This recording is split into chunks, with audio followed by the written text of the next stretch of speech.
तुम लोग अपनी जांच परख भी अच्छी तरह से करो।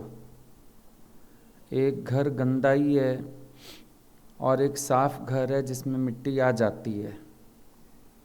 दोनों बातों में फ़र्क है।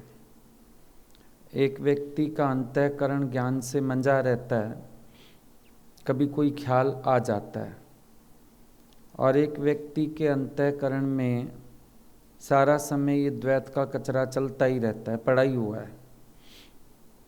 दोनों बातों में फ़र्क होगा ना। एक जो घर गंदा पड़ा है उसमें और ही मैल जमा होती जाएगी, और एक जो साफ़ है और थोड़ी सी मैल आई हटाते ही उसका घर फिर दमकने लगेगा। एक अंतःकरण ऐसे जिज्ञासु का जो शुद्धिकरण में लगा हुआ है, फिर कोई ख्याल आ जाता है, अच्छा वो उसको जीत लेता है। लेकिन एक अज्ञानी व्यक्ति है या एक ऐसा जिज्ञासु जो सिर्फ सत्संग सुनता है, लेकिन स्थिति यही है कि ज्ञान का अभ्यास ना करने के कारण अंतःकरण तो मैला ही है, आत्मा की झलक तो कभी देखी नहीं है, भक्ति रस में डूबा नहीं है, सिर्फ उसके अंदर खेचैली पड़ी है संसारियों की तरह। जैसे सांसारिक लोग होते हैं, एक आम गृहस्थी व्यक्ति है, सारा दिन उसके अंदर संसार की खिटपिट है ही। कभी पति से दुखी है तो कभी बेटों की खिटपिट है, कभी बहुओं की चिड़चिड़ है, कभी नौकरों की चिड़चिड़ है, कि उसके अंदर सारा दिन संसार फिरता रहता है। तो ऐसा संसार हर समय अंदर स्फुरित होता रहे तो वो जिज्ञासु की अवस्था नहीं है। पूरे दिन में तुम इस बात का ज़रूर ध्यान दो कि तुम्हारे अंदर ज्ञान का अभ्यास चलता है। तुम बार बार अपने मन को ज्ञान से बनाते हैं। ब्रह्माकार वृत्ति को कायम रखने के लिए तुम्हारा अभ्यास जारी रहता है। ये सब चीज़ तुम्हें अपने अंदर ज़रूर टटोलनी चाहिए। कारण हर एक के सामने अपनी तरह के आएंगे। जो जिस फील्ड में होगा उसके सामने उसी तरह के कारण आएंगे, लेकिन उन कारणों से जीतने के लिए, मन को विक्षेप रहित रखने के लिए ज्ञान सबको एक सा ही काम में आएगा। भले राजा जनक ने स्थिति बताई जिसकी जले वो पछताए, लेकिन जब मेरी ईगो भी मेरी नहीं है, मैं कह सकूं कि जिसकी जले वो पछताए, ये मान अपमान भी भगवान का, ये अच्छा बुरा भी सब भगवान का, ज्ञान तो वही काम आएगा। परिस्थितियां सबकी अपनी अपनी होंगी। शायद सुखदेव महाराज की अपनी प्रकृति, अपनी प्रारब्ध के खेल, या जो उनके सामने आए, और जो राजा जनक के सामने आए, वो प्रवृत्ति मार्ग में, वो निवृत्ति मार्ग में, लेकिन मूल ज्ञान तो अष्टावक्र मुनि का सुनाया हुआ दोनों को काम आया।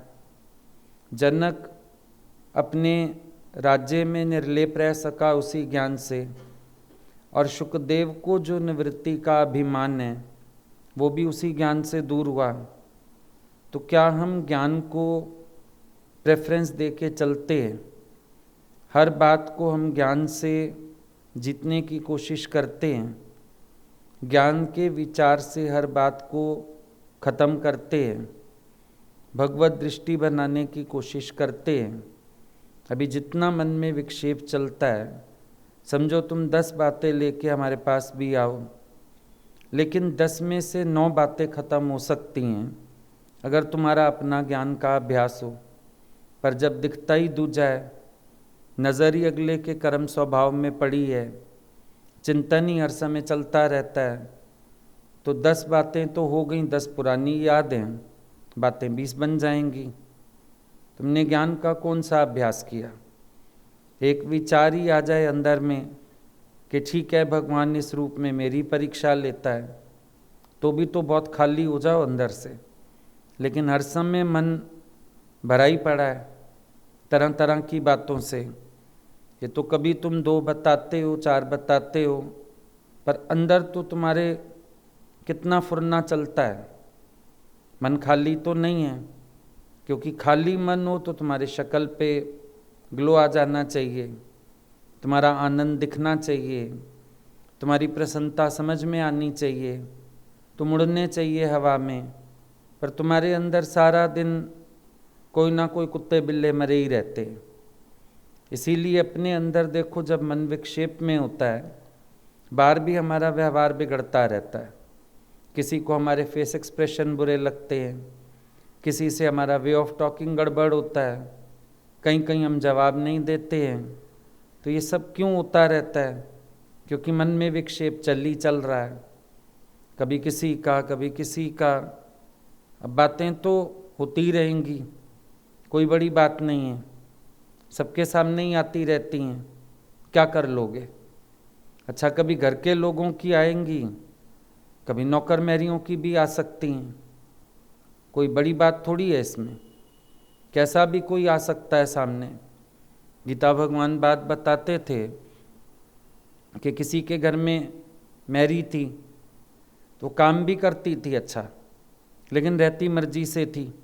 उसकी रसोई में जाके खाना पीना भी बना के खा लेती थी, उसकी अलमारी से साड़ी भी पहनती थी, और उसको बोलते थे निकल, कहती थी निकलूंगी भी नहीं, तुम्हारा घर नहीं छोड़ूंगी, सेवा भी करूंगी। अब भगवान बोलते थे देखो कर्म के हिसाब कैसे कैसे हैं, आ जाते हैं सामने, तुम कुछ कर नहीं सकते हो। पर अपने आप को देखो कि पूरे दिन में तुम्हारी प्रैक्टिस क्या है ज्ञान की, तुम्हारी अपने साथ मेहनत कौन सी चल रही है। सुबह होती है, शाम होती है, ज़िंदगी यूं ही तमाम होती है।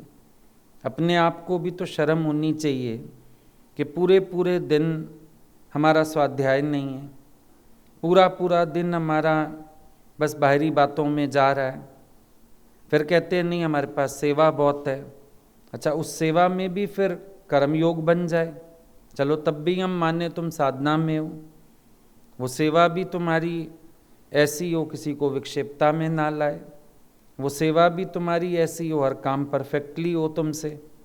अब तुम वो भी करो मर्जी से, वहाँ भी तुम पूरे ना उतरो, स्वाध्याय भी तुम्हारा कुछ नहीं है, तो फिर तुम जीवन को कौन सी दिशा दे रहे हो? एक बार अपने को बैठ के खंगालो तो सही कि आज पूरा दिन, यानी 2 दिन शरीर ठीक नहीं हो तो भी उसको ग्लानि होती रहती है, अरे कुछ हो नहीं पा रहा शरीर से, पूरा दिन ऐसे ही चला गया, आज हम बैठ नहीं पा रहे, कुछ कर नहीं पा रहे। तुम लोग पूरा पूरा दिन बिता देते हो, पूरी पूरी रात बिता देते हो, कभी तुम्हें ग्लानि भी नहीं होती है कि ना हम कर्म में पूरे, ना हम ज्ञान में पूरे, ना हम भक्ति में पूरे, ना हम आज्ञा मानने में पूरे, जो हमें मन करे कर लेंगे, कोई कह दिया जाए कर्म, मन होगा तो किया, नहीं तो नहीं किया। तुम कहीं तो अपने को पूरा खरा उतारने की कोशिश करो। कहाँ जा रहा है जीवन तुम्हारा? पूरा पूरा दिन तुम ऐसे ही वेस्ट कर देते हैं।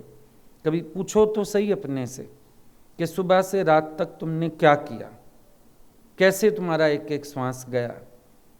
तुम कहो मैं बहुत भक्ति में हूँ तो तार नहीं टूटनी चाहिए, तुम कहो मैं सेवा में हूँ तो तुम्हें आधी रात को उठा के भी सेवा बोली जाए लैणा जी की तरह, अभी कपड़े धो, तो तुम ये ना कहो सुबह धो देंगे अभी धोते हैं, यस सर बनो। फिर वहाँ पे ज्ञान है तो फिर स्वाध्याय की तरफ ध्यान दो, कुछ तो करो। पूरा समय इंसान ऐसे गवाता रहता है, भक्ति की आड़ में, ज्ञान की आड़ में अकर्मण्यता को, सुख बुद्धि को प्यार करना, क्या ये तुम्हारे ऊपर दोष नहीं आएगा? आड़ तो ले ली तुमने, ज्ञान की आड़ ले ली कि हम जो है सांसारिक सेवाओं से भी बच गए, फर्स्ट ड्यूटी से भी बच गए, पर भगवान ने भी लास्ट में बोला समर्थ को नाही दोष और असमर्थ को दोष लगेगा। जब तुम अपने फील्ड में समर्थ नहीं हो तो तुम्हें दोष तो लगेंगे ना। कौन बचा लेगा तुम्हें? गुरु भी नहीं बचा सकता ऐसे में, क्योंकि तुम असमर्थ हो, अपने किसी भी फील्ड में तुम पूरे ही नहीं हो, और ना तुम्हें चिंता है कि हम पूरे उतरें, हम अपने अभ्यास में लगें, मनन में लगें, जबकि हर पार्ट होना चाहिए। अगर तुम सेवक का धर्म निभाते हो तो तत्पर रहो किसी सेवा को मना करना या अनमने मन से करना, दोनों ही सेवक का धर्म नहीं होता है। अगर तुम भक्ति की बात करते हो, तुम्हारे अंदर हर समय प्रेम हिलोरे लेना चाहिए, आनंदित रहो और ज्ञान के लिए भी समय निकालो, क्योंकि समाधानता के बिना तो प्रेम भी नहीं निभता, समाधानता के बिना तो मन खाली भी नहीं होता। चलो गुरु के लिए प्रेम आ जाएगा, वर्तना तो सबसे है, फिर ज्ञान का अभ्यास नहीं है तो मन में शोर है, मन में शांति क्यों नहीं है? एक बार अपने से पूछ के देखो, क्या तुम्हारे मन में मंदिर वाली शांति है? जो गुरु की बात सुनते हो, ज्ञानियों की बात सुनते हो कि भाई हमारे मन में तो ऐसी शांति है जैसे मंदिर की, तो क्या तुम भी महसूस करते हो मंदिर वाली शांति? तुम भी महसूस करते हो हर समय आनंद, हर समय प्रफुल्लता, हर समय मुस्कुराहट? एक बार अपने से ये भी पूछ के देखो। अब स्वाध्याय भी गुरु कहता है, तो स्वाध्याय के नाम पे भी तुम सोचते हो चीज़ों को कॉपी कर दें, स्वाध्याय हो गया। भाई मिली तुमको गुरु की चिट्ठी मिल गई, चलो जहाँ टाइम मिला, ना जगह देखोगे ना कुछ देखोगे, वहीं बैठ के चलो अपना लिखना शुरू कर दिया। सिर्फ हमने तो कॉपी काली करनी है, तो तुमसे कॉपी काली क्या करवानी है? फोटोस्टेट हो जाएंगी, फाइल बना के तुम्हें दे देते हैं, लेकिन कल्याण उससे थोड़ी होगा। तुम विक्षेप रहित स्थान पे बैठो, एक दिया जलाते हो, उसको वायु रहित स्थान पे रखते हो, एक ज्ञान का अभ्यास तुम करते हो, सबसे पहले विक्षेप रहित स्थान ढूंढो, वहाँ बैठ के अपना मनन करो, लिखो, पढ़ो, लिखो भी विचार के, लिखो भी समझ के, कलम भी अड़ जानी चाहिए। गुरु तो ये बात बता रहा है, मेरे अंदर तो ये है नहीं, कितनी गहरी बात बताई। तुम्हें गुरु की एक एक चिट्ठी से कई कई सूत्र हाथ में आ जाएं अभ्यास के, लेकिन जब तुम्हारा ध्यान तो बाहरी चीज़ों पर है, खाली तुमने वर्ड बाय वर्ड कॉपी करना है, तो फायदा क्या निकलेगा तुम्हें? उसको स्वाध्याय तो नहीं कह सकते। तुम बोलोगे स्वाध्याय है, हम तो नहीं मानेंगे।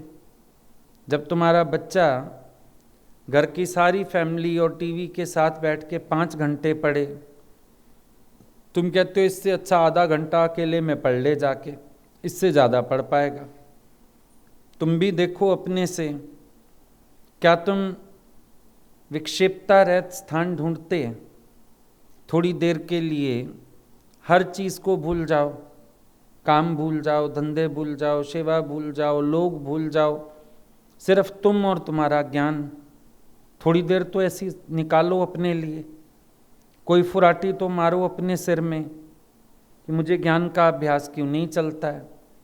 समझो तुम हमसे भी बात करते हो किसी की, फलाने ने कल फिर ऐसे बोल दिया, परसों ऐसे बोला, तरसों ऐसे बोला, रोज एक ना एक बात है ही उसके पास हमें सुनाने के लिए। तुम सालों से यही बातें कर रहे हो, कभी तुमने ये विचार किया कि मेरी स्थिति में क्या फ़र्क आया? मैं पहले दिन भी उतना चिढ़ रहा था, आज भी उतना चिढ़ रहा हूँ, ना उधर घाटा आ रहा है। ये तो शिकायत है कि अगले का स्वभाव नहीं संवर रहा।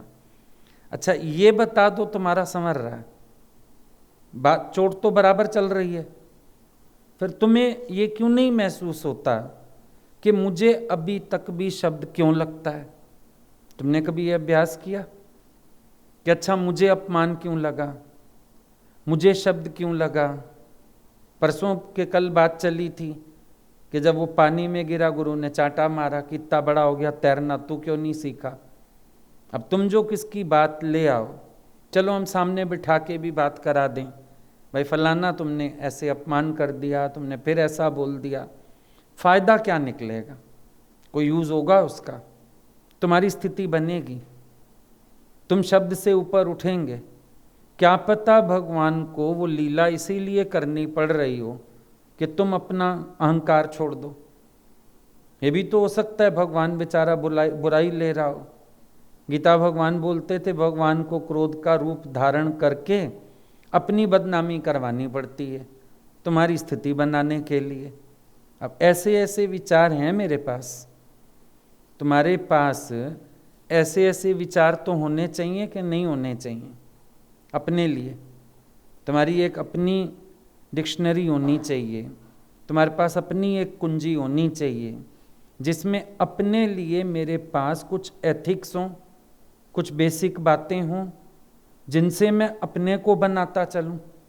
कब तक किटपिट में पड़े रहें दूसरों की, कब तक शोर में पड़े रहें दूसरों के, कब तक हलचल करते रहें, कब तक इंतज़ार करोगे? एक काम ही किसी को बोलते हैं 2 बार, नहीं करता ना, तीसरी बार लगता है उठ के खुद ही कर लो। कब तक इंतज़ार करें, कब तक मुंह देखें? चलो तुम किसी की बात करते हो, एक अपना स्वभाव बना लो। भाई ये तो होगा ऐसे, किचन में तुम्हारे एग्जॉस्ट लगा, तुमको पता है ऑन करोगे आवाज़ करेगा, पता है ना, ऑन करते ही ये आवाज़ करेगा। ठीक है, कभी कभी होता है किसी व्यक्ति का स्वभाव है, वो ऑन हो जाएगा तो थोड़ी देर आवाज़ करेगा, ठीक है, ऑफ हो जाएगा थोड़ी देर में अपने आप। घर के पास गुरुद्वारा हो, मंदिर हो, रोज़ वहाँ आरती होगी, पाठ होंगे। एक पॉइंट है कोई हम लोगों के पास, इतना ज्ञान है, इतनी कीज़ हैं कि अगर आप अपने अंदर एक बात भी धारण कर लो, आप अपने आप को बहुत अच्छा बना सकते हो, बहुत अपनी स्थिति अच्छी कर सकते हो। बल्कि चलते फिरते आपसे ज्ञान बंटना चाहिए ये वाला। कोई आपसे अनुभव पूछे कि आप इतना सेवा कार्य करते हुए इतना खुश कैसे रहते हैं, आपको विक्षेपता नहीं उठती कभी? आपसे 4 लोग अनुभव लेके जाएं, बल्कि कोई आपको कार्य में देखे, आपकी मैनेजमेंट देखे, आपका बैलेंस देखे, आपकी स्पीड देखे, आपका टैकल करने का वे देखे, अगले का दिल करे आपके साथ खड़े होके मैं ये वाले गुण ले लूं। मज़ा तो तब है ना। लेकिन आप लोग अपने साथ उस तरह की मेहनत तो बिल्कुल करते ही नहीं हो। एक साधारण ग्रस्त वाली जीवन थोड़ी बनानी है हमको भाई, साधारण ग्रस्त वाली हालत हो गई ना। सत्संग किस लिए है? खाली टाइम पास कर रहे हैं। टाइम पास करना ज्ञान है क्या? मेरे पास ज्ञान की कुंजियां होनी चाहिए। आज चाबी का गुच्छा होता है, चलो नए नए शिफ्ट करो ना किसी घर में, अभी याद तो रहता नहीं कहाँ की कौन सी चाबी है, पूरा गुच्छा होता है। बार बार चाबियां लगा लगा के देखते हैं, मेरा कोई तो लगेगी चाबी और खुलेगा ताला, है ना। चलो बहुत तुम्हारे पास अभी नई स्थिति है, पर तुम्हारे पास कीज तो होनी चाहिए। ट्राई तो करो, एक विचार दूसरा विचार, कोई तो मेरा फिट बैठेगा, बुद्धि खुलेगी, विवेक खुलेगा, होश आएगा, कोई विचार तो मेरे को शांत करेगा। इतना तो कोशिश होनी चाहिए, लेकिन कोशिश नहीं होती है। बस मन में मथते रहते हैं बातों को, ये हुआ ये हुआ ये हुआ ये हुआ, ये तो होता ही रहेगा। कहाँ तक भागोगे? ये तो होता ही रहेगा। हम लोग कोई बात करते थे, भगवान बोलते थे पब्लिक डीलिंग का ऑफिस है, अपना ही दिमाग शांत रखो। सत्संगी भी आके विक्षेपता तो पैदा करते ही हैं। पहले लोग घरों में सत्संग रखवाते थे, फिर मेरा सोफ़ा खराब हो गया, फिर मेरा बाथरूम ऐसे हो गया, तो हम लोग भी इरिटेट तो हो ही जाते थे। भी हमने कहा था कि हमें बुलाओ, और अब मैं क्या लोगों के पीछे पीछे चलूं? कोई सोफे पे पैर ऊपर ना करे, कोई बाथरूम ना यूज़ करे, अब आएंगे लोग तो सब होगा। भगवान बोलते थे पब्लिक डीलिंग का ऑफिस है भाई। बैंक में जाओ, पब्लिक डीलिंग वाली जगह ही तो नहीं, कोई कैशियर की पोस्ट ही तो नहीं कोई लेना चाहता, क्योंकि लोगों से किचकिच होती है, कैश संभालनी पड़ती है। जिसको 500 के नोट दोगे कहेगा नहीं ये 500 के ना 100 वाले दे दो मेरे को, 5 या 10 दे दो। फिर वो कहेगा ये 100 का नोट ना पुराने वाला है, ये ना फटे वाला है। बड़ी पब्लिक डीलिंग में बड़ी विक्षेपता है, कोई नहीं लेना चाहता सीट पब्लिक डीलिंग की। अब भगवान बोलते थे यहाँ पब्लिक डीलिंग है, क्या करोगे? ये तो सारा दिन चलेगा यहाँ पे ये खेल, देखते रहो शांत होके। सब आएंगे, मर्जी करेंगे, चलेंगे, एक हाथ तो होता नहीं है, 10 हाथ हैं कामों में। ये ऊट पटांग भी होता रहेगा, कोई बड़ी बात नहीं है। कोई इधर की चीज़ उधर रखाएगा, उधर की चीज़ उधर रखाएगा, कोई घी में पानी डाल जाएगा, कोई पानी में कुछ डाल जाएगा, ये तो चलेगा, एक हाथ तो है नहीं। और सबके पास अपने अपने वेज होते हैं काम करने के। पर तुम कब तक विक्षेपता में आओगे? देखो, दो चीजें हैं। एक, कोई व्यक्ति मठाधीश बनता है, मतलब मेन इंचार्ज बनता है किसी भी चीज का। एक तो उसको कुत्ते की जून कहते हैं। कुत्ते की जून क्यों है? कि वो सारा दिन बोलता रहता है और उसका मन भी भौंकता है सारा दिन। पर एक व्यक्ति वहीं पे रहते हुए इतना मंझ सकता है, इतना अनुभवी हो सकता है कि बिना अभ्यास के कर्म योगेश्वर हो सकता है। अब मर्जी तुम्हारी है, तुम कौन सा पद चुनते हो। मठाधीश बन के कुत्ते की जून बना लो अपनी, या फिर कर्म योगेश्वर हो जाओ। तुम्हारे अभ्यास के ऊपर है, तुम किस प्रकार का अभ्यास करते हैं। लोगों के स्वभाव थोड़ी खत्म कर लोगे, ये बोले ना, ये टोके ना, ये ऐसे ना करे, इसका इस बात में क्या मतलब, उसने हाथ तो लगाना नहीं, फिर चिड़चिड़ करनी है। ये सब क्यों सोचते हो इतना सारा? क्यों चलता है दिमाग इतना सारा? बात हुई वहीं छूटती क्यों नहीं है? अब दृष्टांत सुन लिया, जवान सन्यासी, वृद्ध सन्यासी, फिर उसने औरत को निकाला जवान सन्यासी ने, बुढ़े ने आके गुरु को बताया, तो गुरु ने बोला, भाई वो शिष्य जवान ने बोला, मैं तो स्त्री उतार भी आया कंधे से, तो उठा के यहाँ तक भी आ गया। सुनी हुई है बात, सुनाते भी होगे, बोलते तो हो ही ज्ञान। पर तुम देखो, तुम कंधे पे नहीं उठा के घूम रहे हो स्त्री को। स्त्री माना परिस्थिति जो भी आई। अब हर एक की बात कंधे पे लाद के कितने दिन घूमोगे, क्या करोगे? मेन बात है, जैसे एक बच्चा पैदा होता है या गर्भ में आता है, वो नाल के सहारे मां से जुड़ा हुआ है।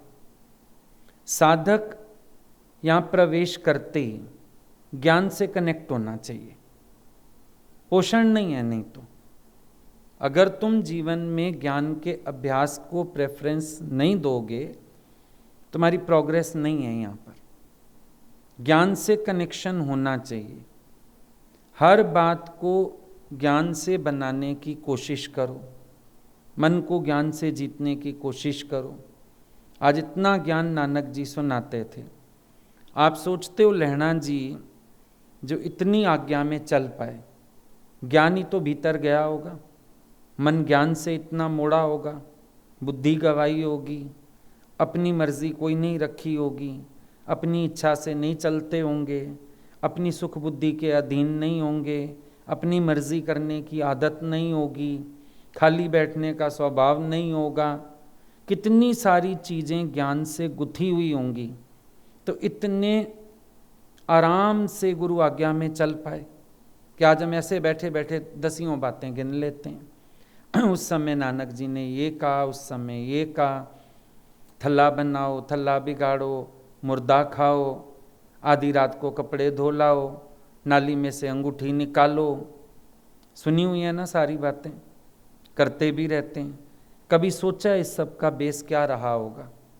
प्रेम तो होगा ही होगा, पर समझ कितनी गहरी होगी, समझ कितनी ऊंची होगी।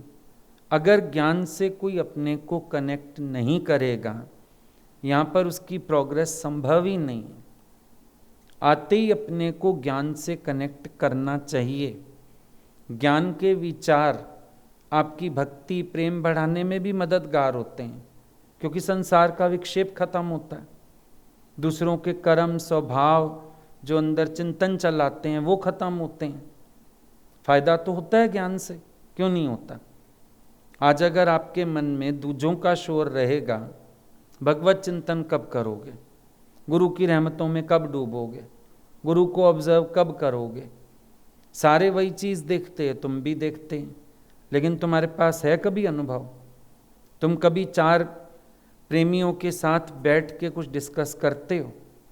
कोई अपना अनुभव सुनाते हो? कोई तुम्हारा मन भीगा किसी बात पे? तुम्हारे पास होगा ही नहीं। क्योंकि तुम्हारा मन संसार की उलझनों से ही खाली नहीं हो रहा। तो अगर ज्ञान से अपने उस अज्ञान को काट लो और फिर प्रेमा भक्ति में डूब पाओगे कि नहीं डूब पाओगे? तो ज्ञान का सतत अभ्यास तो चाहिए होता है ना। छोटी से छोटी बात के लिए भी अपने को ज्ञान से बनाना चाहिए। संकल्प लेना चाहिए कि मुझे अपने मन को खाली रखना है, मुझे अपने को उस फील्ड से बाहर नहीं आने देना है, मुझे अपने आप को आनंद में रखना है। ये सब अंदर पता होनी चाहिए ना चीज़ें। क्यों नहीं पता है? क्यों सारा समय मन अपनी सोच, अपनी उलझन इन्हीं में पड़ा है? फिर निष्काम होने में तो पता नहीं जीवन चली जाएगी। तुम ये भी नहीं पकड़ पाते किसी को तुमसे तकलीफ हो रही है, कोई तुम्हारी हरकतों से परेशान हो रहा है, कोई व्यक्ति तुम्हारे साथ सेवा करने को तैयार नहीं है, तो तुम इसका मतलब अंडरस्टैंड नहीं कर पा रहे ना, क्योंकि तुम अपनी झमेलों से बाहर नहीं आ पा रहे हो। किसी का मन तो क्या ही लोगे, किसी को तो क्या ही प्यार करोगे। होना तो इतना चाहिए। तुम आज देखो, ज्ञानी सबको न्योता दे सकता है, तुम मेरे पास आओ, मेरे से बात करो, empty yourself to me. इतनी बड़ी बात कैसे कोई कह सकता है? कभी तुम विचार करके देखो, कोई किसी को न्योता दे सकता है? शायद अपने बच्चों की भी सुन के ना माँ तंग आ जाए, कहती है बेटा अब अपनी घर में आप निपटो, मैं खुद अपने झमेलों में पड़ी हूँ, तेरी भाभी ने खून पिया है मेरा। कोई किसी को कहता है empty yourself to me? गुरु कह सकता है? कैसे कह सकता है? क्योंकि वो खाली बैठा है, उसके पास अपने झमेले नहीं हैं कोई भी। तुम्हारे पास इतने झमेले हैं, इतने झमेले हैं। तुम अपने आप को ये कह सकते हो कि मैं खाली हूँ, और बल्कि मैं चार को खाली कर भी सकता हूँ। विचार करके देखो ना, क्यों नहीं है प्रैक्टिस ऐसी? तुम्हें बोला एक गिलास पानी भी देना है किसी को, भगवान समझ के दो।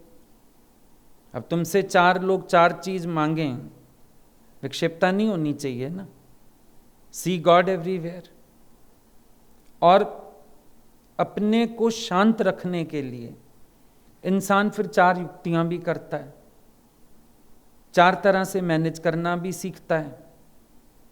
पर जब अपनी शांति का उपाय करने का ख्याल ही नहीं है, तो आपको मैनेज करना भी नहीं आएगा चीज़ों को, आपको सेवा बांट के करनी भी नहीं आएगी, करवानी भी नहीं आएगी, क्योंकि आपका मन अपनी शांति का उपाय ही नहीं करना चाहता।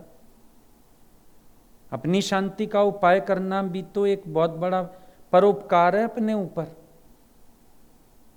हम करने क्या आए यहाँ पर? जिस वक्खर को लैंड तू आया, राम नाम संतैं दर पाया। क्या लेने आए हो गुरु से? शांति लेने आए थे, आनंद लेने आए थे? तुम तो विक्षेपता में ही पड़े हो आज तक भी, और मानते भी नहीं हो इस बात को कि मेरे अंदर द्वैत पड़ा है, मेरे अंदर भगवत भाव नहीं है, मेरे अंदर धीरजता नहीं है, मेरे अंदर विक्षेपता चलती है, मेरा मन उलझता रहता है, मैं अपने को ज्ञान से संभाल ही नहीं रहा हूँ। ज्ञान की कंघी है इतनी सुंदर, उलझते हैं बाल, कंघी रखी है ना घर में, सुलझा लेते हो। आदमी लोग पॉकेट में रखते हैं कंघी, लेडीज पर्स में रखती हैं कि जहाँ भी जाएं कंघी पास होनी चाहिए, जहाँ शीशा दिख जाए फटाफट कंघी सीधी कर लेते हो। पूरे दिन ज्ञान की कंघी तुम्हारे पास होनी चाहिए, हैंडी, पर्स में भी नहीं कि निकालनी पड़े, हाथ में हो। जहाँ जरा सा मन बिगड़ने लगे, दो विचार अपने को, सुनाओ अपने को ज्ञान, करो अपने को ठीक। अभ्यास में नहीं लगोगे तो ये ऐसे ही चलता रहेगा शोर सारा, और ये शोर कोई ज्ञान नहीं है। परिस्थितियां सबके सामने चैलेंज बनी हुई हैं, चाहे कोई गृहस्थी है, चाहे कोई सन्यासी है, चाहे कोई संसारी है, चाहे कोई साधक है, कोई जहां भी बैठा है, परिस्थितियों का चैलेंज सबके सामने है। अब आप देखो, आप उसके ऊपर जीत पाते हो या वो चीजें आपके ऊपर जीत पाती हैं, आपको देखना है। सुख के साधन सबके सामने हैं, एक व्यक्ति सुख के अधीन हो जाता है, एक व्यक्ति उनको ही मुंह चढ़ा के चला जाता है कि मैं इनके अधीन क्यों होने लगा। राजा जनक के सामने भी सारे सुख भोग हैं, लेकिन वो विरक्त पुरुष होके रह रहे हैं। देखने में शुकदेव को आया शायद ये आसक्त पुरुष है, लेकिन जब उसको बोध करवाया राजा जनक ने, तब उसको समझ में आया असल विरक्ति तो ये है जो सगल के मध्य सगलते उदास है। मैं तो छोड़ के बैठा ही जंगल में हूं, निवृत्ति मार्ग का हो गया, तो मैंने अपने को विरक्त कह लिया तो कौन सी बड़ी बात हो गई। पर असली विरक्ति है भोगों के बीच में रह के कोई विरक्त होवे, उपराम होवे, तब समझ आया ना उसको। तो परिस्थितियों का चैलेंज तो सबके सामने है, तुम्हारी विरक्ति क्या है सोच के देखो। पॉजेसिव मूड्स तो इंसान के कहीं भी पैदा हो जाते हैं। 4 दिन किसी को कुछ मैनेज करने को दे दो, उसके प्रति पॉजेसिव हो जाता है। मेरा अधिकार चलना चाहिए, जैसा मैं चाहता हूं होना चाहिए, जो मुझे ठीक लग रहा है वो होना चाहिए। तो चाहे कोई घर छोड़ के आ जाए, भगवान दिखाते थे, कोई आके लोग रहते थे ना वहाँ पे, अब कोई लंबा समय रह गया, फिर उसका क्रोध शुरू हो जाता था, फिर उसका शोर शुरू हो जाता था। भगवान बोलते थे देखो अब यहाँ पॉजेसिव मूड शुरू हो गए, यहाँ इसके झगड़े शुरू हो गए, यहाँ इसको अपनी हुकूमत चलानी है। रहने नहीं देते थे, किसी को भगा देते थे थोड़े थोड़े दिन में कि अपने घर जाओ, औकात में रहोगे, कि यहाँ रहोगे फिर तुम यहाँ मैं और मेरा, फिर यहाँ करता भाव। चैलेंज हैं ये एक तरह के, कि जहाँ पर हमारा फील्ड भी नहीं है हम वहाँ भी चौधरी बनना चाहते हैं। अजीब सी बात है। याद होगा घर में, कई घरों में होता है ना, मेहमान आते थे पहले फल वगैरह ले आते थे, ज़्यादातर फ्रूट ही चलता था। ये तो अब चले मिठाई के डिब्बे और गिफ्ट हैम्पर्स पता नहीं क्या क्या मिलते हैं, तब ज़्यादातर यही होता था। रास्ते में रेडी से ले लो भाई, घर जा रहे हैं किसी के, सेब लेते जाओ 1 किलो, 1 किलो आम लेते जाओ, अंगूर ले लो, किसी भी जितने कैटेगरी का रिश्ता होता था उतना फ्रूट। किसी के घर किलो, किसी के घर 2 किलो, किसी के घर 2 तरह का, किसी के घर 3 तरह का। बेटी के घर जा रहे हैं तो 2 किलो आम, 2 किलो सेब, किलो अंगूर, 5 किलो फल हो गया, ऐसे बना के ले जाते थे। अब कोई मेहमान आया, वो फल दे गया, और अगर माँ बाप टोक दें इंसानों की तरह खाओ, एक ही दिन में खा जाओगे सारा, तो अंदर वाला कहता था लो, इनके पैसे भी नहीं लगे पड़े फिर भी नहीं खाने दे रहे हमें, है ना। एक उनकी आदत समझ आती थी, एक अपनी आदत देखो। जहाँ हमें सिर्फ एक ऊपरी सेवा मिल जाती है मैनेज करने की, वहाँ भी स्वभाव निकलते हैं कि नहीं? कभी विचार किया कि ये स्वभाव क्यों निकलते हैं, ये संकीर्णता क्यों आती है, पॉजेसिव मूड क्यों आता है? क्रोध का, विक्षेपता का तो कोई मतलब ही नहीं बनता किसी के साथ भी। क्या मतलब बनता है? किसी को टोकने का, कड़वा बोलने का, रूड लैंग्वेज बोलने का कोई मतलब ही नहीं बनता। Who are you? चलो अगर हमारे पास किसी बात की समझ है, हमने बतानी है, हम बड़े प्यार से और सॉफ्टली भी बता सकते हैं किसी को, ये काम ऐसे ना करके ऐसे कर लो तो बेहतर हो जाता, बात खत्म।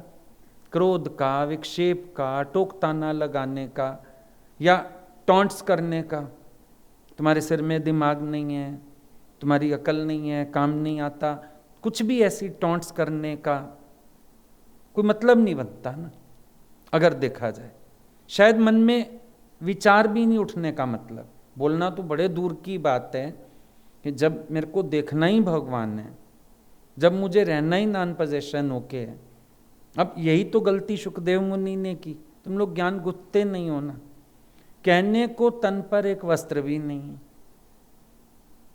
है ना, इतना वैरागी, और जाते ही देख लिया राजा जनक का मुकुट, सिंहासन, फिर स्त्रियां।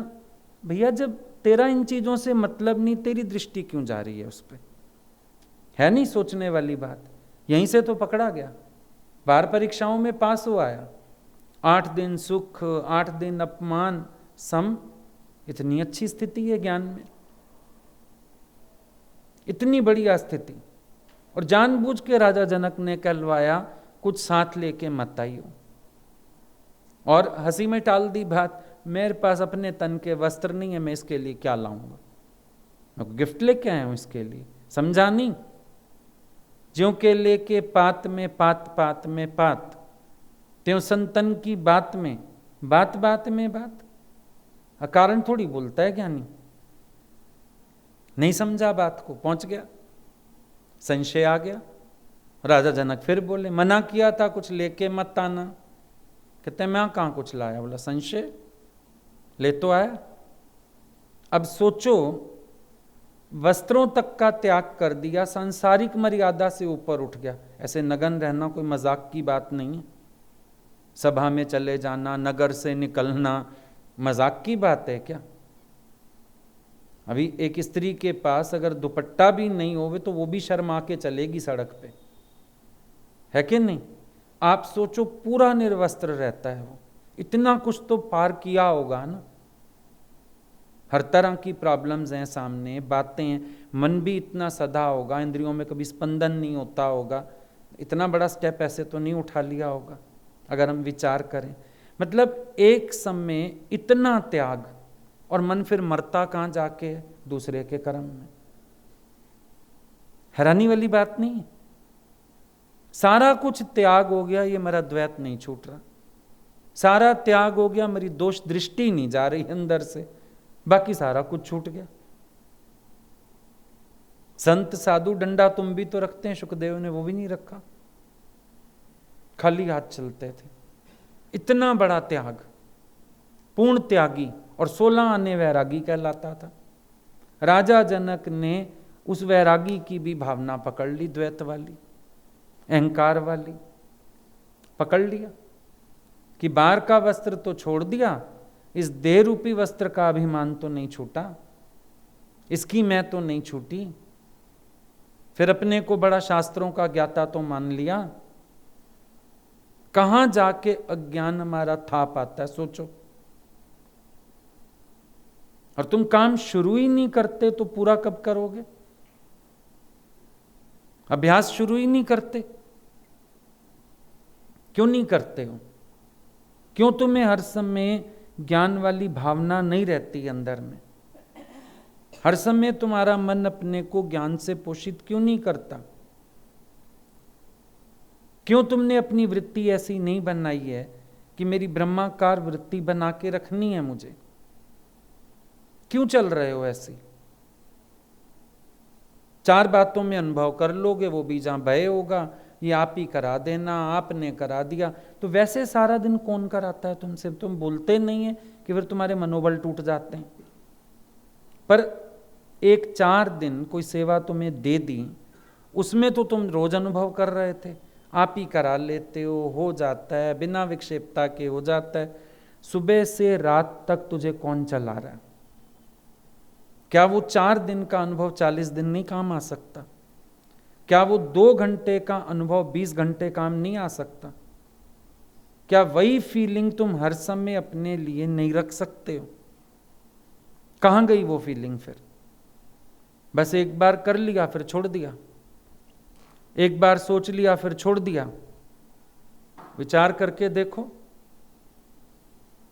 बस वो 2 दिन खुश हो गए, हाँ मैंने भी अनुभव कर लिया, आप ही करा लेते हो, घट में बैठ के प्रेरणा दे के फलान करके। सुबह से उठ के सोचो, पहले ही बिस्तरे पे बैठ के प्रार्थना करो, आपकी हर प्रेरणा आपको समर्पित कर पाऊं और मैं सीख पाऊं, मैं अनुभव ले पाऊं, मैं शुक्रानों में चल पाऊं, मुझे ऐसी सद्बुद्धि दे देना। कुमति निवार सुमति के संगी, कुमति का निवारण हो सकता है। जो सुमति का संग करते हैं ना, हनुमान जी राम सुमति हैं, उनको कहा जा रहा है कुमति, मेरी कुमति भी हरो सुमति के संगी। आप तो हमेशा सुमति का संग करते हो, राम का संग करते हो, सद्बुद्धि का संग करते हो, तो सुबह सुबह उठ के अपनी कुमति का निवारण करो सबसे पहले, कि अभी मैं जो सेवा करूंगा वो उनकी प्रेरणा से होगा, उनके हुक्म से होगा। डालते जाओ बीच में 20वां ऊंट। है कोई स्थान विक्षेपता का, है कोई स्थान उलझन का? उनको देखना शुरू करो सुबह से उठ के, उन्हीं को फील करना शुरू करो। सब उनके निमित्त होता हुआ देखो। जब भगवान गीता में बोलते हैं सब यज्ञों का भोक्ता मैं हूं, फिर इसका क्या मतलब है? सब यज्ञों का भोक्ता मैं हूं, यानी जो यज्ञ तुम कर रहे हो कहीं भी, अब तुम उसको कर्म कहते हो, भगवान यज्ञ कहते हैं, यानी इन सब यज्ञों का फल मेरे तक आएगा, मैं भोगता हूं इसका। तुम जो भी यज्ञ कर रहे हो, यानी तुम एक फुल्का भी खिला रहे हो किसी को प्यार से, वो भी मेरे को आनंद होगा। और अगर बिल्ली की पीठ पे डंडा मारा तो वो भी मेरी पीठ पे लगेगा। सब यज्ञों का भोक्ता मैं हूं। बोला है नहीं बोला है? ध्यान दिया तुमने बात पर? तुम खाली सोचोगे जो भगवान की थाली सजा के रखी उस यज्ञ का भोक्ता वो है, हवन करेंगे उस यज्ञ का, नहीं। जो भी कार्य हो रहा है, आज हम लोग गुरुजी के पास देखते थे सुबह से रात तक, अब वहां जो कुछ हो रहा है उनके निमित्त तो हो रहा है। जब वो नहीं होते थे तो कोई आता जाता ही नहीं था, मैदान साफ। समझो लोगों को पता चल गया गुरुजी दिल्ली आए हुए हैं, तो वहां कौन जाएगा? सब फिर इधर भागते थे। अब हम लोगों के यहाँ यज्ञ चलता था, फिर जब भगवान यहाँ से वहां पहुंच जाते थे फिर हम लोग वेले हो बैठते थे सारे। तो सब यज्ञों का भोक्ता कौन हुआ? जिसके निमित्त यज्ञ किया जा रहा है, यज्ञों का भोक्ता वही है ना। भगवान खुश होते थे।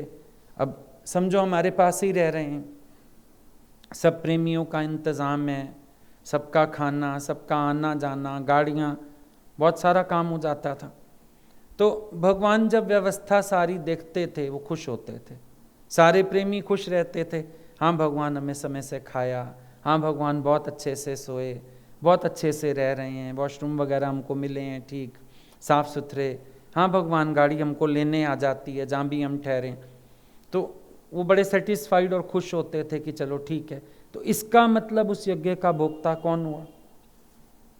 अगले तो वैसे भी भोक्ता नहीं हो सकते, क्योंकि उनको तो जैसे भी रखेंगे वो गुरु के संग के लिए आए हैं, वो तो चूं भी नहीं करेंगे, शिकायत भी नहीं करेंगे। पर जब भगवान सारी व्यवस्था देखते थे, जब आए ना हमारे पास, एक बार रुके थे कई दिन के लिए, तो हमको बड़ी एक कोठी मिल गई थी और सब हो गया। आके भगवान पहले सारा देखने चले, सत्संगी कहाँ रहेंगे, उनके बाथरूम्स, उनके बिस्तर, उनका खाना कहाँ बनेगा, कौन बनाएगा, पानी का क्या इंतज़ाम है, जेट पंप भी लगी पड़ी है, एक एक चीज़ उन्होंने चल के निरीक्षण किया, संतुष्ट हुए। तो कौन हुआ यज्ञों का भोक्ता? वो हुए ना। अब जो भी कार्य हम कर रहे हैं किसके निमित्त? उनके निमित्त। तो क्या मैंने सारा दिन उन भगवान का 20वां ऊंट डाला अपने कार्य में? क्या मुझे सारा दिन ये एहसास रहा कि ये सब भगवान का कार्य भगवान से हो रहा है और कोई भी कुछ करने वाला नहीं है? मन को द्वेष रहित रखना, विक्षेप रहित रखना, शांति बना के रखना, क्या तुम्हारा मन भगवान का मंदिर नहीं है? इसको शुद्ध रखना तुम्हारा धर्म नहीं है? भगवान के मंदिर में इतनी मैल, इतना विकार, इतना क्रोध, इतना द्वैत, ये सब रखना क्या तुम्हें शोभा देता है? विचार करके देखो। इन सब चीज़ों को तुम्हें खुद भी तो जीतना आना चाहिए। तुम्हें फील हो कि मेरे अंदर भगवान का वास नहीं है, इतना संसार बस आके बैठा हूँ, जीवन मैंने भगवान को दिया, बसा मेरे अंदर संसार है, मैंने अपना एम क्या चुना है? और मैं जा किस तरफ रहा हूं। कभी एकांत में बैठ के कुछ चिंतन अपने लिए भी होना चाहिए। ऐसे में स्वार्थी बनने में भी कोई बुराई नहीं होती। भगवान बोलते थे कुछ समय अपने स्वार्थ में भी जियो। स्वार्थ माना अपना कोटा भी तो पूरा रखो। अब घर में पानी की टंकी छत पे है, जब तक उसको नहीं भरोगे वो सारे घर में पानी सप्लाई कहां से करेगी। ना तेरा किचन में काम हो, ना बाथरूम में काम हो, कहीं ना हो, पहले तो टंकी भरनी पड़ेगी। सुबह सुबह उठ के मोटर चला के पहले ऊपर टंकी भरते हैं कि ऊपर टंकी भर जाए, फिर सारा दिन आराम से घर में काम होगा। या ऐसे कनेक्शन करा देते हैं मोटर का, जेट पंप का, जहाँ बड़े काम होते हैं, बड़ी सेवाएं, जैसे हम लोगों के यहाँ तो कनेक्शन ही ऐसा है कि जहाँ पानी का लेवल एक लेवल से डाउन जाता है, अपने आप पंप ऑन हो जाता है और फिर भर जाती है टंकी। करते हैं ना ऐसा, या यूज करते जाएं फिर क्या होगा। अब सबसे पहले हमें अपने आप को भी तो आनंद से भरना है, अपने कोटा भी तो पूरा रखना है। मेरा ज्ञान, मेरी भक्ति, मेरा निश्चय, इस पे भी तो ध्यान देना है कि पहले मैं अपने को भरपूर करूं, तब तो मेरे हर कर्म में भरपूरता आएगी। जब मैं ही भरपूर नहीं हूं, फिर जो मेरे से हो रहा है उसमें कहां बरकत होगी। पहले तो मैं भरपूर बनूं। भाई हम कहते हैं तुम प्यार करो, पर तब कर पाओगे ना जब पहले तुम अपने को भरोगे प्यार से। तुमने गुरु से लिया ही नहीं, तुम बांटने चल दिए। अब खाली टंकी क्या करेगी? खाली टंकी में से कौन से नल में पानी आएगा? पहले तो टंकी भरनी जरूरी है। सबको प्यार करो, सबको आगे बढ़ाओ, मना नहीं है, पर अपने लिए भी वक्त निकालो। सबको फ्री करो, हाँ भाई जाओ थोड़ी देर तुम भी अपना स्वाध्याय में लग जाओ, लेकिन बीच में से समय अपने लिए भी निकालो। और सबको मना करो कि इस समय मुझे मत छेड़ना बिल्कुल भी। अपने आप देखो, मेरे को कोई विक्षेप मत देना, ये समय मेरा अपने लिए। चले जाओ थोड़ी देर अपनी समाधि में। क्या कर देगा कोई? जो नफा नुकसान कर देगा फिर समेट लेंगे बाद में। थोड़ी देर तो भूल जाओ संसार को। तुम्हें आदत तो नहीं चाहिए कि तुम जब हट गए वहां से तो तुम्हारे पास कोई विचार भी नहीं है, निरसंकल्प होके जियो। क्यों कहते हैं डेलीगेशन ऑफ पावर्स? इसीलिए दादाजी क्यों कहते थे मेरे अंदर संकल्प आता है मैं तुरंत दे देता हूं किसी को, ताकि मैं अपने को खाली रख सकूं। तुम अपने को खाली रखने के लिए क्या करते हो? 4 सेवाएं हैं, चाहे मोबाइल पे रिमाइंडर लगाओ, चाहे कागज पे लिख के रखो, पर मगज तो खाली रखो। तो मगज में भरे रहते हैं चीजों को, बार बार रिपीट करते हैं, सोचते हैं। बैठोगे थोड़ी देर अपने साथ, अरे फलाना देखना ये हुआ कि नहीं, अरे फलाना वो हुआ कि नहीं। 1 घंटा मर के देखो रोज 1 घंटा ऐसा निकालो जिसमें तुम फील कर सको तुम नहीं हो इस दुनिया में, तुम बस अपने भगवान के साथ हो।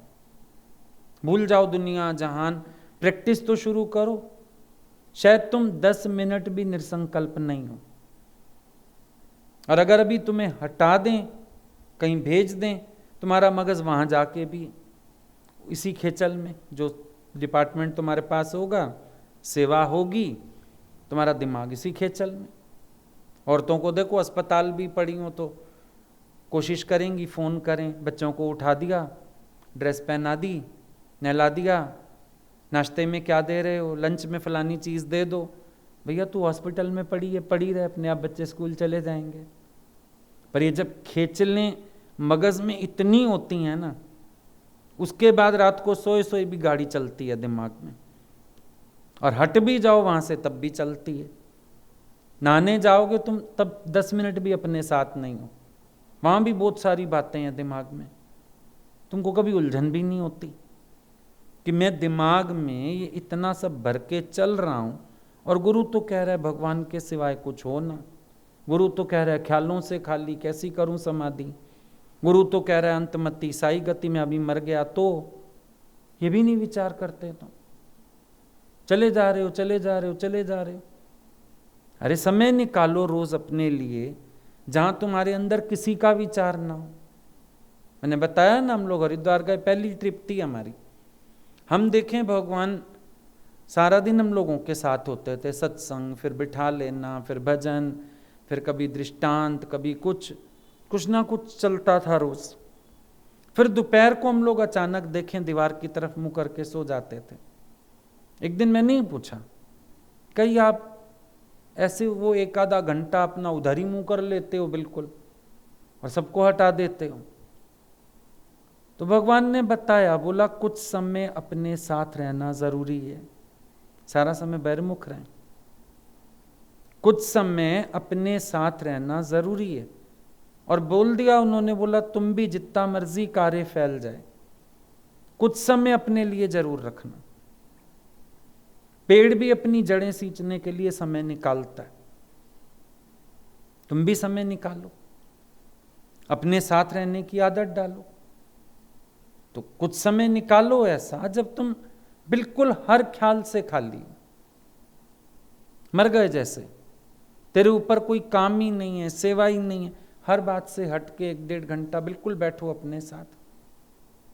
आदत डालो, रात को सोने लगते हो आदत डालो, केवल और केवल गुरु से लिंक जोड़ के सोना है, नहीं रखनी दिमाग में कोई भी बात। सुबह उठ के ये करना है, वो करना है, ऐसा करना है, वैसा करना है, व्यवस्था हो गई ना, बस खाली हो जाओ, जो करना है कर दो। पर बिस्तर पे जाओ तो सोचने के लिए कुछ होना नहीं चाहिए। खाली दिमाग सो, सुबह खाली दिमाग से उठो। अभ्यास कब करोगे इन चीजों का? दादा ने बोल दिया, आत्मा thoughtless, thinking is not your real nature. तुम्हारा ध्यान है इन बातों पे? क्यों थिंकिंग चलती है इतनी? क्यों सारा दिन तुम्हारे चेहरे पे 1000 चींटियां चलती हैं? कि कुछ ना कुछ चलता ही रहता है, कुछ ना कुछ चलता ही रहता है, और जबरदस्ती थोपा हुआ है। फिर मेरी जिम्मेवारी है, मुझे करना है, मैं ना करूं तो कौन करे? तुम बांट दो, सब अपने आप अपनी सेवा देख लेंगे। तुम दिमाग तो खाली रखो। इतना भूसा भर लिया दिमाग में कि भगवान की जगह ही नहीं बची। दिल दिमाग में इतना संसार बसा लिया है, भगवान बैठना भी चाहे उसको जगह ही नहीं लभती कहीं बैठने की। उसके सिंहासन पे भी कचरा जमा कर दिया तुमने। तो गाते तो ये थे, दिल दे सिंहासन उत्ते सतगुरु बह गया, मिट गई मैं मेरी तू ही तू रह गया। कहाँ है सिंहासन? कहाँ है बैठा हुआ भगवान? अभी भी पड़े हो फालतू की खेचलों में। सारा समय इंसान के पास कोई ना कोई शोर है ही सही, बस मैं, मेरा, तू, तेरा, जेरा, झगड़ा, शोर ही शोर है, खाली होता ही नहीं दिमाग।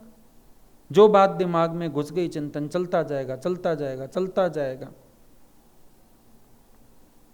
बुढ़ा बंदा होता है ना, एक दवाई भी लाने को कह दे, अभी 4 दिन की पड़ी हुई है, भैया आ जाएगी दवाई, सवेरे शाम तक आ जा। बच्चे क्यों चिढ़ते हैं, क्यों बोलते हैं?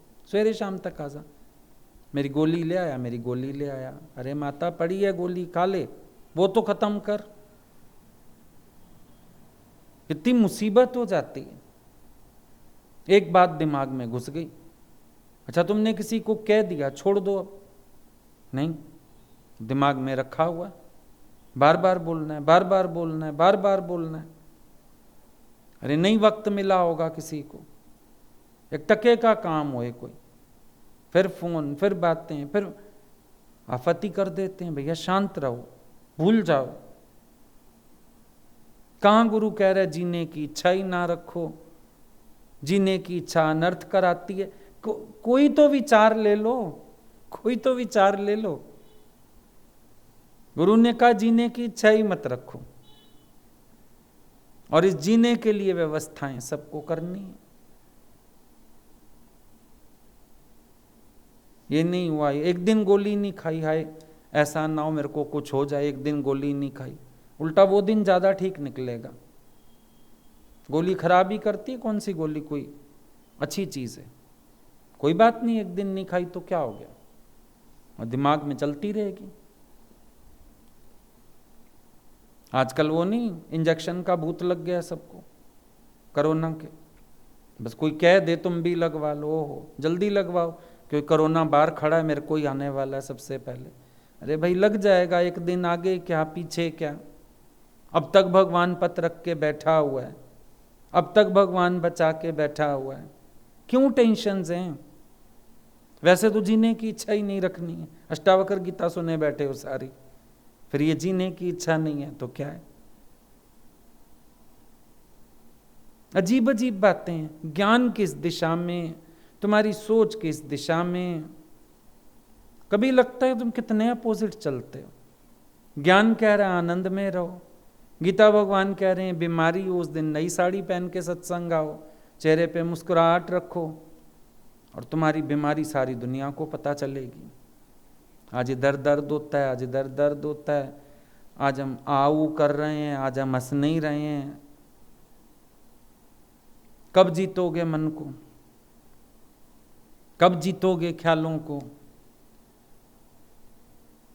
कब करोगे अपने को खाली?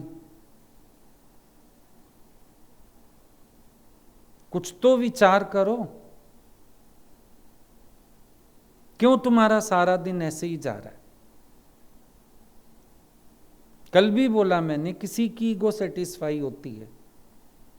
अच्छा तुम ईगो मत रखो, कोई बात नहीं, चलो कोई अपने को बड़ा समझता है समझ ले, कोई दो शब्द बोलता है बोल ले, तुम मत रखो ईगो, कोई बात नहीं, तुम बच्चे बन जाओ। दादा ने बोला घर में सबसे छोटा बच्चा मैं हूं। सत्संग का भी तो मनन नहीं है ना। सत्संग सुना तुमने, थोड़ी देर बाद सत्संग अंदर अंदर रिवाइज तो करो। आज कौन कौन सा वचन निकला है, कौन कौन सी वाणी चली है, क्या क्या बताया है। यही एक की पॉइंट का संकल्प करो कि आज सारा दिन इस बात पे चलना है मुझे। कहीं से तो शुरुआत करो। तुम शुरुआत ही नहीं करते, काम शुरू ही नहीं किया, खत्म कब होगा? शुरू तो करो। कहीं तो ज्ञान को प्रैक्टिकली भी अप्लाई करके देखो। थ्योरी में सुन लिया, सुना लिया, कभी प्रैक्टिकली अप्लाई करके देखो कि ज्ञान है क्या, गुरु की मति है क्या, गुरु मुझे सावधानियां कौन सी दे रहा है। प्रैक्टिकली उतारो जीवन में। आसान है ना, जब कोई परिस्थिति नहीं है तो अज्ञानी भी ज्ञानी है,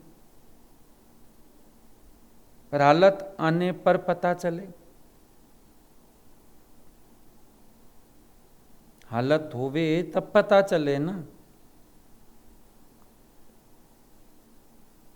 तुम मुस्कुरा सकते हैं, तुम हर परिस्थिति को मुंह दे सकते हैं, तुम बैलेंस्ड रह सकते हैं, तुम्हारा आनंद छिन भिन नहीं होता है।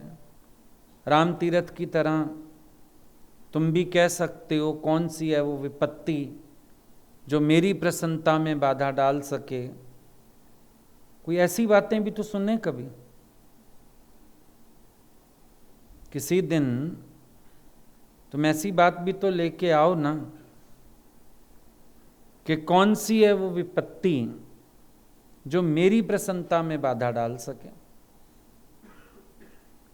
चलो हालत चाहे तलवार जैसी तीखी आ जाए, तुम्हारे पास ज्ञान का म्यान होना चाहिए ना, तलवार को बंद करके रख सको।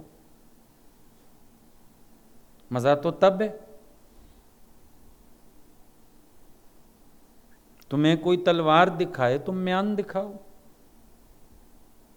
बोलो इस म्यान में ये तलवार आराम से पड़ी रहेगी, काट भी नहीं सकेगी किसी को। ज्ञान क्या है? ज्ञान ऐसा म्यान बन सकता है किसी के शब्द, किसी के कर्म, किसी के स्वभाव चलो तलवार की तरह तीखे हैं ना, तेरे पास म्यान होनी चाहिए, उनको डाल के बंद कर दो। तेरे को क्या, वो तलवार किसी को भी ना काट सकेगी। अभ्यास करो तो कुछ भीतर का ज्ञान भी खुलेगा, और अभ्यास ही नहीं होगा तो भीतर का ज्ञान क्या खुलेगा। अच्छी तरह से अपनी चेकिंग करो, ज्ञान क्या है, अज्ञान क्या है, तुम्हारा पुरुषार्थ क्या है और तुम्हारी गफलत क्या है। ऐसा ना हो गफलत में ही जीवन खत्म कर बैठो अपनी, सपनों की नींद में ही ये रात ढल ना जाए। कल का है क्या भरोसा, ना जाने कल ना आए। तुम सोच रहे हो कल करूंगा, पता नहीं कल आएगा कि नहीं। आज करो ना, इस अभ्यास में, इस मेहनत में आज लगो। 1 मिनट भी तुम्हारा ज्ञान से खाली नहीं होना चाहिए। ज्ञान को साथ लेके चलो हर बात में, फिर देखो तुम्हारा जीवन एक चमत्कार हो जाएगा। पल पल में अनुभव देखोगे, भक्ति रस अंदर से झरेगा। डाल के देखो भगवान को बीच में,